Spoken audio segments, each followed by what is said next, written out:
Hello दोस्तों, welcome to my YouTube channel आध्यात्म और विज्ञान। आज की इस वीडियो में मैं टेलीपैथी की बात करूंगी। मैं आपको ये नहीं बताऊंगी कि आपने टेलीपैथी कैसे करनी है, क्योंकि मैं ये बहुत अच्छे से जानती हूँ कि आप लोग इस तरह की चीज़ें तलाशते रहते हैं। पर मैं उससे जुड़े हुए कुछ तथ्य बताऊँगी जो आपकी जर्नी में आपको सहायता करेंगे, यदि आप उन्हें समझ पाए तो। देखिए, आप इस जर्नी में आगे बढ़ रहे हैं, आप खुद को संभाल रहे हैं, खुद को समझा चुके हैं और काफ़ी बैलेंस हैं। आपने अपने जीवन में काफ़ी परिवर्तन भी लाया है। आप अब पहले की तरह से दुखी नहीं रहते हैं, आप शोक में नहीं डूबे रहते हैं, आप एक ही चीज़ के बारे में नहीं सोचते हैं बल्कि अपनी लाइफ के बारे में भी सोचने लगे हैं। लेकिन फिर भी आप इंतज़ार तो कर ही रहे हैं। इंतज़ार है कि कभी तो आए, और आप ये भी इंतज़ार प्रयास करते हैं कि कैसे भी मैं कम से कम उससे बात तो कर सकूं, कम से कम उसको सुन तो सकूं। ऐसी स्थिति है। देखिए, जो टेलीपैथी होती है, जब टेलीपैथी के ज़रिए आप चाहते हैं कि हम सामने वाले पर्सन को अपनी याद दिला सकें, वो हमें याद करें, तो आप टेलीपैथी का प्रोसेस करते हैं। और आसान सा छोटा सा प्रोसेस है, और आप उस क्षण के लिए उस व्यक्ति को अपनी याद दिला सकते हैं। लेकिन ऐसा करने से क्या फ़ायदा होगा? आप कीजिए, अगर आपका मन करता है तो बिल्कुल कीजिए। आप बिल्कुल अपने मन को मुक्त छोड़िए। वो अच्छी बात है, जब आप कर लेते हैं तो आपका मन उस समय शांत हो जाएगा और पूरी तरह से शांत हो जाएगा। लेकिन कहने का मतलब ये है कि आप बैलेंस हैं और आप उसके बाद टेलीपैथिकली कनेक्ट हो रहे हैं। तो कनेक्ट हो रहे हैं जितने समय के लिए आपने महसूस किया, उसके बाद क्या आपने महसूस किया, आप कुछ पल के लिए खुश हो गए। उसके बाद उसका भी एक प्रोसेस होता है कि आप हर रोज़ नहीं कनेक्ट कर सकते हैं, आपको लंबा अंतराल लेना होगा, उसके बाद आप दोबारा कनेक्ट कर सकते हैं। तो ऐसे में जो आपके उस पहली बार के टेलीपैथी कनेक्शन के बीच का जो अंतराल होगा, दूसरी बार के कनेक्शन के बीच में, वो अंतराल क्या करेगा? आपको तकलीफ देगा। आप जहाँ आगे बढ़े हुए थे वहाँ से आप पीछे फिर से खिसकने लगेंगे, क्योंकि फिर से आप बार बार याद करने का प्रयास करेंगे, फिर से बार बार आप जानने का प्रयास करेंगे। देखिए, आपने गौर किया होगा, जब आप अपने बबल फेस में थे उस समय आप टेलीपैथिकली बड़े स्ट्रांगली कनेक्टेड थे। आपको ये तक पता होता था कि आज वो क्या खाएंगे, किस तरह के उन्होंने कपड़े पहने होंगे, इस समय वो कहाँ पर ट्रैवल कर रहे होंगे, कहाँ पर होंगे, कैसा उनका मूड होगा, हर चीज़।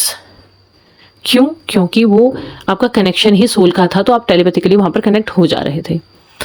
अब आप यहाँ पर भी कनेक्ट होने का प्रयास करते हैं, तो आप यहाँ पर कनेक्ट जब होंगे तो आप केवल उनके एहसासों को, उनके भावों को उतना ही पकड़ पाएंगे और उतना ही जुड़ पाएंगे, क्योंकि आपका कनेक्शन ही ऐसा है।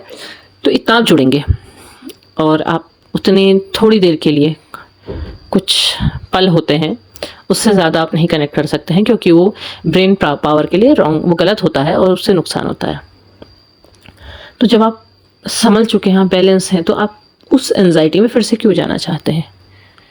मैं मना नहीं करूँगी, लेकिन आपको दोनों चीज़ समझनी चाहिए, क्योंकि आप जुड़े रहे हैं और आप उसके बाद तकलीफ में जा रहे हैं। जैसे अगर अब मैं कहूँ कि आप कभी आपके कोई फंक्शन अटेंड करने गए, आप बहुत खुश हैं, आपने फंक्शन अटेंड करना है, अचानक आपको वही पर्सन दिखता है और वो पर्सन आपको किसी थर्ड पर्सन के साथ नज़र आ रहा है, तो आप क्या होगा? आप एंजाइटी में चले जाएंगे, आप दुख में चले जाएंगे। आपको दुख हो जाएगा कि आखिर ऐसा मैंने क्या कर दिया था जो इसने मुझे इस तरीके से धोखा दिया, और आप बहुत ज़्यादा दुखी हो गए। तो क्या हुआ? जो आप पहले घर से तैयार होकर निकले थे, जो खुश होकर निकले थे, वो सब नहीं रह गया। आप उस तकलीफ में, उसी के बारे में सोचने लगे, और आने वाले कई दिनों तक आप उस तकलीफ के बारे में ही सोचते रहेंगे। तो प्रयास कीजिए कि आप खुद से, खुद को बैलेंस करते हुए, खुद को सही ढंग से आगे बढ़ाते हुए इस सिचुएशन से आगे निकलें। क्योंकि रही बात कनेक्शन की, तो कनेक्ट आप हैं और वो कनेक्शन वो नहीं काट पाए हैं, वो मिलते नहीं हैं, आते नहीं हैं, उसके पीछे उनके अपने कारण होंगे। लेकिन आपके साथ कनेक्शन है, वो चीज़ नहीं छोड़ सकती है, वो चाह करके भी नहीं छोड़ सकते हैं। उसके लिए भले वो तकलीफ में जाते होंगे, कोई और तरीका अपनाते होंगे कि किसी तरीके से भूल जाएं, चलो यहाँ घूमने निकल जाएं, ऐसा कर लें, सो लें, गाना सुन लें, डांस कर लें, कुछ भी जो भी है। तो वो सारी चीज़ें क्या कर रहे हैं आपसे भुलाने के लिए। और आप जितना डिटैच होंगे उतना ज़्यादा वहाँ याद आएगा, क्योंकि दोनों का है ही जो जुड़ाव है वो इसी तरीके का है। अगर आप डोरी खींचते हैं तो वो भागते हैं, जब आप भागना शुरू करेंगे तब वो डोरी खींचने का प्रयास करेंगे।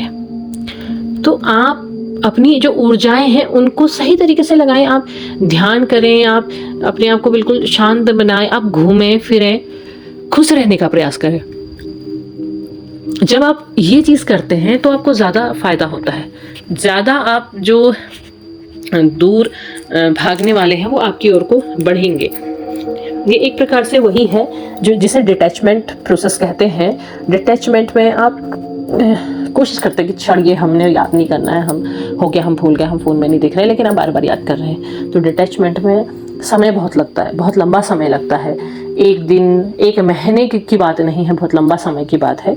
तो उसको प्रोसेस में लाना और उस सिचुएशन तक पहुंचने में समय लगता है, लेकिन आपने पहुंचना वहीं है। जब आप वहाँ पहुँचेंगे तो आप अपने जीवन के नए रहस्यों को जान पाएंगे, नई चीज़ों की खोज के बारे में जान पाएंगे। तो ये समझ लीजिए कि आपकी यात्रा के पड़ाव हैं, तो उसमें से एक पड़ाव डिटैचमेंट भी है, जहाँ पर आप सब कुछ जानते समझते हुए भी डिटैच हो जाते हैं और डिटैच होकर के अपने लाइफ में आगे बढ़ते हैं। तो उम्मीद है मेरा ये छोटा सा वीडियो आपको पसंद आया होगा। पसंद आया हो तो लाइक शेयर सब्सक्राइब कीजिएगा।